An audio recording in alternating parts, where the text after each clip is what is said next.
اس کا سب سے پہلی بات یہ ہے کہ قیامت کے دن تو بندے سارے اللہ کو عیاناً دیکھیں گے. حدیث میں موجود ہے, صحابہ نے عرض کیا یا رسول اللہ کیا ہم اللہ کو قیامت کے دن حل نرا ربنا, کیا ہم رب کو قیامت کے دن دیکھ سکیں گے؟ تو جناب رسول اکرم صلی اللہ علیہ وسلم نے فرمایا تم دن کے وقت, دوپہر کے وقت آسمان میں سورج چمک رہا ہو, درمیان میں کوئی بادل نہ ہو, سورج کے دیکھنے میں تم کو کوئی مشکل پیش آتی ہے؟ انہوں نے کہا کوئی مشکل نہیں. کہا رات کا وقت ہو, 14ویں رات کا چاند چمک رہا ہو, درمیان میں کوئی بادل بھی نہ ہو, تو اس چاند کو دیکھنے میں تو تم کو کوئی مشکل پیش آتی ہے؟ هل تزامون في رؤية القمر ليلة البدر ليس دونه سحاب هل تزامون في رؤية الشمس في نصف النهار ليس دونه سحاب. کیا تمہیں آسمان میں چمکتے ہوئے سورج کو دیکھنے میں کوئی مشکل پیش آتی ہے جب درمیان میں کوئی بادل بھی نہ ہو؟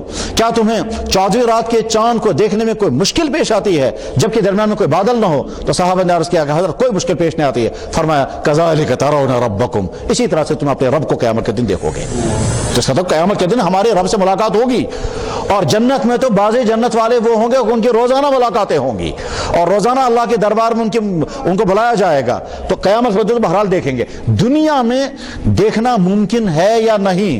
اور جو لوگ خوابوں میں دیکھنے کی بات کہتے ہیں وہ ان کو خوابوں میں کیا نظر آتا ہے؟ ہمارے قریب کے بزرگوں میں حضرت مولانا مسیح اللہ نور اللہ مرکزہ رحمہ اللہ تعالی رحمتاً واسعہ وہ گزرے ہیں. انہوں نے خود بیان فرمایا کہ میں نے 2 مرتبہ اللہ کو خواب میں دیکھا ہے, یقیناً یاد ہے, اور تیسری مرتبہ کے بارے میں شک ہے دیکھا یا نہیں دیکھا, 2 مرتبہ تو یاد ہے.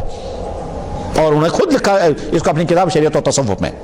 تو خیر امام ابو حنیفہ رحمہ اللہ تعالیٰ کہتے ہیں کہ میں نے جب اللہ کو 99 مرتبہ خواب میں دیکھا, پھر میں نے تمنا کی اب اگر میں اللہ کو دیکھوں گا تو میں نے درخواست کروں گا یا اللہ کوئی خاص وظیفہ مجھے عطا کر دیجئے. تو دیکھا 100ویں مرتبہ, جب 100ویں مرتبہ ملاقات ہوگی تو عرض کرے یا اللہ کوئی خاص وظیفہ مجھے دے دیجئے. تو اللہ تعالیٰ نے فرمایا تم پڑھا کرو سبحان اللہ الابدی الابد, سبحان اللہ الواحد الاحد, سبحان الذی یرفع. یہ حضرت شاہ ہمدان رحمہ اللہ تعالیٰ نے وہ جو اوراد لکھی ہے, تو ایک مرتبہ ہم لوگ یہ تحقیق کر رہے تھے کہ اوراد کے اندر یہ دعائیں کہاں کہاں سے انہیں جمع کی ہے.